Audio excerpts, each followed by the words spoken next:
Hello, hello. I just want to look into really quick Chad DOERMAN, the person who lined up his children and shot them. I just want to know why. I want to look at this from like a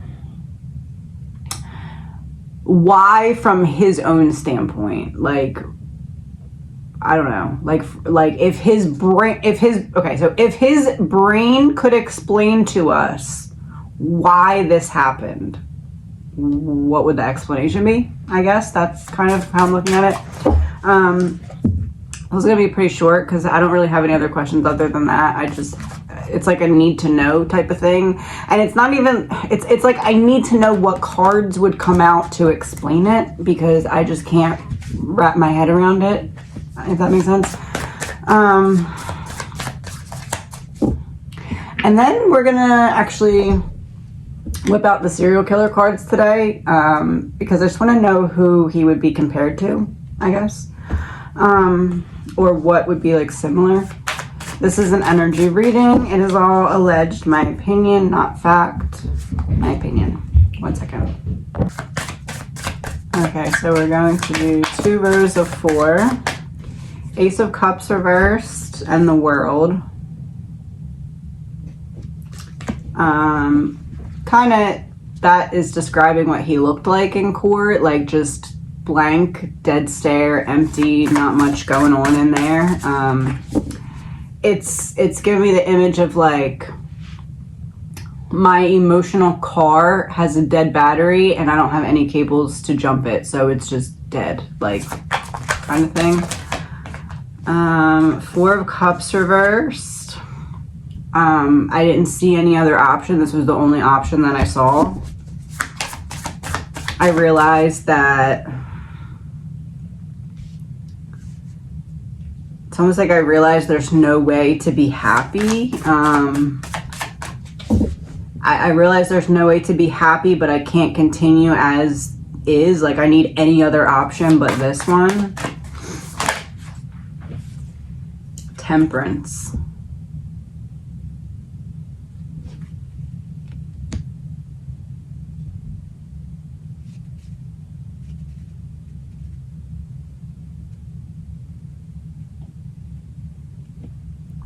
I wouldn't be surprised if he eventually goes with like, I was hearing voices and the voices told me that if I killed my sons that the voices would stop or something. I don't know. Is that the truth? No, but I think he may have convinced himself of that. Like, so hopelessly miserable, I don't see any other option, so I start to like make these voices in my head, and then I don't know how to stop them, and then I believe them. Temperance is upright, so it tends to make me believe that there weren't actual voices, but it was more of like, I don't know, but I feel really icky and like shaky in his energy. 2 of Pentacles reversed, overcommitment to an idea, and the Ace of Cups reversed. So it's like,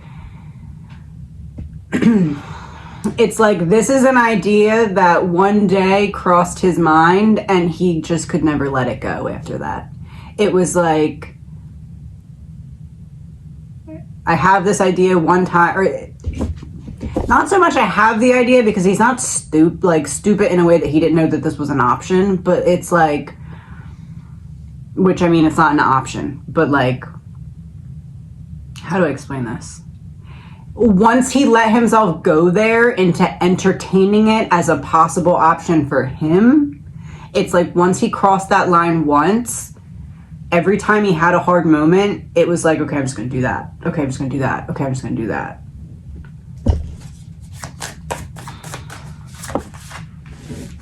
Eight of Swords. Underneath of the World. So it's like, it's almost like in his mind, I think it's a pride thing too. It's like, if I let the female go, my wife, I guess, I think it was his wife. If I let her go, then some other man's gonna be around my kids, and that's not a good option. If I fight her for the kids, then I have to take care of the kids. That's not a good option. If I just get rid of her, then I have to take care of the kids. That's not a good option. It was like everything just wasn't good enough for him, and it just kept going back to this one, okay, well, I can do that. That's a solution that would actually fit me. And then I would just, I tend to almost think that he doesn't, like, how do I put it? Oh, my phone is dying. I need to get a charger.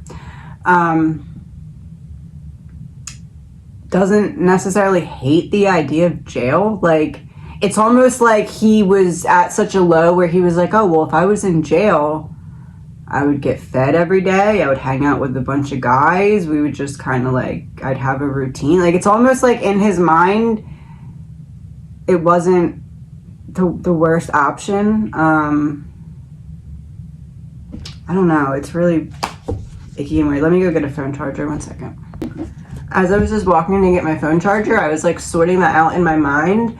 So in that case, he chose prison over death. He wanted to go to prison more than he wanted to die. So if the death penalty is on the table, I vote for that. Just not that my vote counts, but that's what my vote would be for. Because he already showed us, I choose life in prison. And I mean, he sat there on the steps. He didn't run. He knew where he was going, right? Obvious. He chose prison over death, so let's not give him what he wants, is my opinion. That's all. Anyway,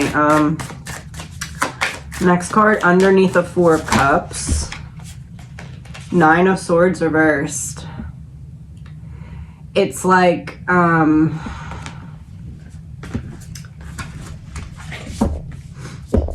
okay, so let's say you go in a brand new, you're in someone's house that you don't know. This is a hypothetical trying to explain something that I'm seeing. You go in a room in someone's house, you've never been in this room before, it's nighttime, your only time in this room, it's been pitch black, so you have no idea what's in this room, right? So you go in the room, you leave, you can't explain it to anybody, there's nothing you can do with the information because it was pitch black. You can't see if there's couches, if there's art, if there's nothing, if there's people, you don't know. But let's say you're standing in this room and the light turns on for a minute and then it turns back off. Well, now you know what's in the room, you can describe it, you can use it to make a plan, you can, you know, if there's other people in there, you can talk, like something like that. It's like that with this in terms of, once he let himself go there was no coming back because he had turned the light on and he knew what was in the room. He had already gone there. He had let himself go there. And then it seems to me like he started to fill in the other pieces to support that. So to me, I feel like he's going to say that there was voices and blah, blah, blah. Not that it's going to work. It's not going to work. But he's going to say that that stuff was happening. But I believe that was him filling in the pieces of the plan that he already accepted. Like, he was like, okay, I'm doing this. Oh, I hear voices, this voice, that voice. But it was like him projecting it to himself to satisfy feeling like it was the right thing to do to go forward with this plan. And I use right thing loosely, you know what I mean? Not like right thing, but like the thing he was gonna do.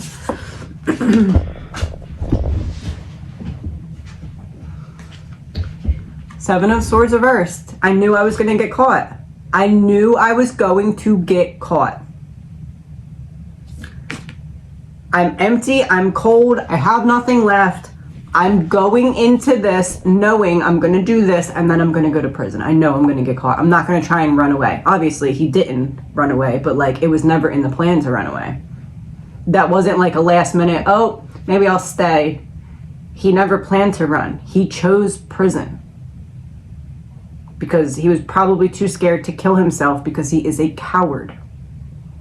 Only a coward lines up children and kills them.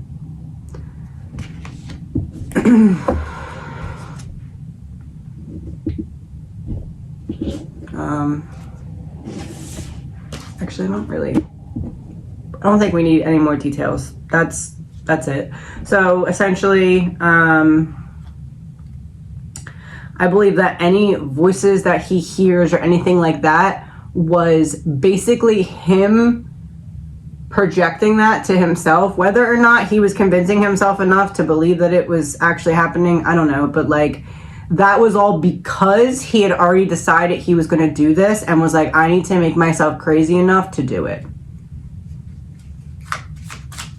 And I know I'm getting caught. I know I'm going to jail. I'm choosing jail.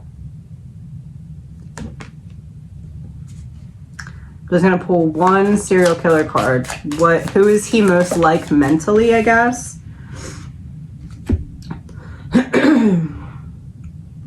Pedro Alonso Lopez. It says mega killer on it. Monster of the Andes. Age at first kill 18, years undiscovered 16, number of victims 110 to 300. Colombian serial killer accused of essaying and killing more than 300 girls across South America, became known as the Monster of the Andes when he led police to the graves of his 53 victims in Ecuador. So what's sticking out to me is everyone's calling him a monster because he is a monster. This guy, monster, led police to the graves. So he ran for a while, but led them to the graves. Just kind of like he didn't run and just sat there. And so what this is saying to me then, like those were the little clarifiers that I just said, but what this is saying to me is like the magnitude of what he did is comparable to something like this, because he was the father, and the way that he did it, like that's kind of what this is saying to me. Like it's this horrible, and this is 110 to 300 victims. What this man did to his 3 sons is this horrible. So, and remember, he chose prison. He wanted prison. So it's my opinion that we shouldn't give him that if that's what he wanted.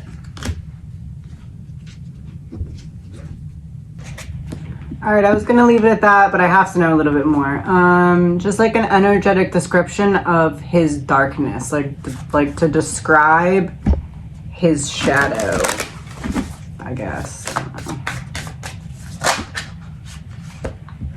Thanatos, Warden of Disc, completion, support, expediency, and downcast pride. There it is. I knew it was pride. It's ego. It's like this inability to let his family just go without him, but knowing that he's just toxic. Like, and then the last one of these. Egocentric. Not everyone shares the same perspective as you. Listen to others. You may just learn something new, but it came out in reverse. Ego and pride. Hold on. Okay, that's it. Actually, I want to do one more of these. What was his energy?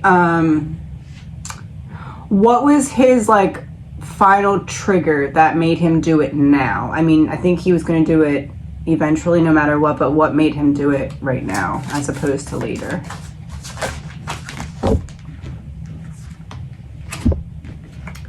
Morgan Le Fay, the Witch of Ages, atonement, growth, and deceit, and blinded to pain.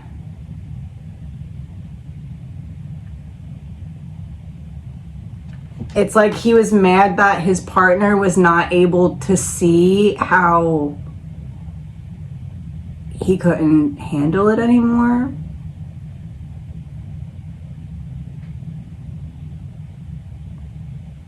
So in some way, I believe that his partner was the final trigger that made him do that to his sons. And that's not like blaming her in any way, but I think that in his mind, it was something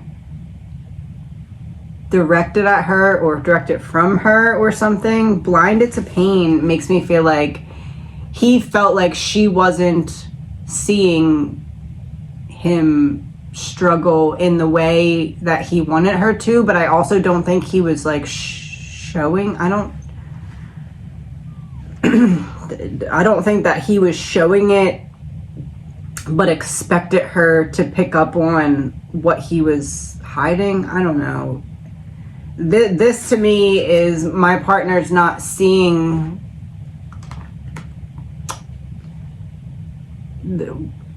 I don't know.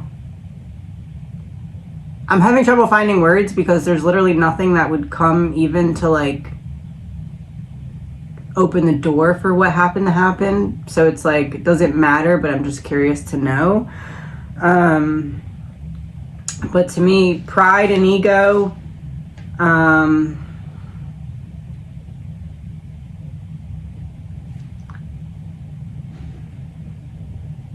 it's like one of those if I can't have you, nobody can things, but like with his whole family.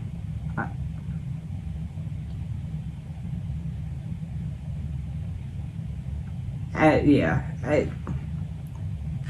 that's what I'm getting. Have a good day.